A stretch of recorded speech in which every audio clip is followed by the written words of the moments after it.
Hello friends, welcome to our channel RVDS vlogs. ఈరోజు story వచ్చేసి ప్రోత్సాహం.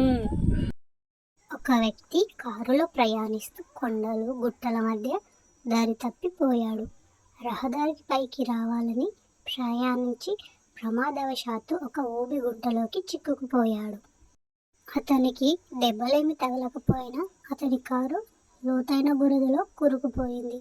ఆ వ్యక్తి సహాయం కోసం అర్థిస్తూ పక్కనే ఉన్న పొలంలోని రైతు దగ్గరకు వెళ్ళాడు. ఆ రైతు ఇలా అన్నాడు, గంగ మీ కారుని ఈ ఊబిలో నుండి బయటకు పడేయగలడు అని ఒక ముసలి గుర్రాన్ని చూపిస్తూ చెప్పాడు రైతు. ఆ వ్యక్తి ముసలి గుర్రం వైపు చూసి రైతును చూస్తూ, ఈ ముసలి గంగ అంత పని చేయగలదా అని అడిగాడు. ప్రయాణిస్తే పోయేది లేదు కదా అని అనుకున్న వ్యక్తి సరేనంటూ రైతు ముసలి గుర్రంతో పాటు ఊబి గుంట వైపు నడిచారు. రైతు గుర్రాన్ని కారుకు తాడుతో కట్టి రాధా, రాణి, రాజా, గంగ అంటూ అరిచాడు. గుర్రం ఒకే ఉదుటున కారును ఊబి గుంటలో నుంచి పైకి లాగేసింది.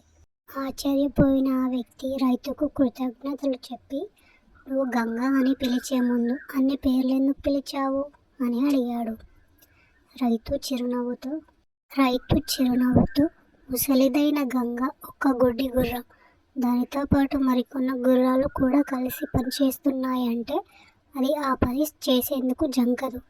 అదొకటే పని చేస్తున్నానని అనిపిస్తే భయంతో ఆ పనిని సరిగ్గా చేయలేదు అని చెప్పాడు. ఈ స్టోరీ మీకు నచ్చినట్టయితే లైక్ చేయండి, షేర్ చేయండి, సబ్స్క్రైబ్ చేసుకోండి.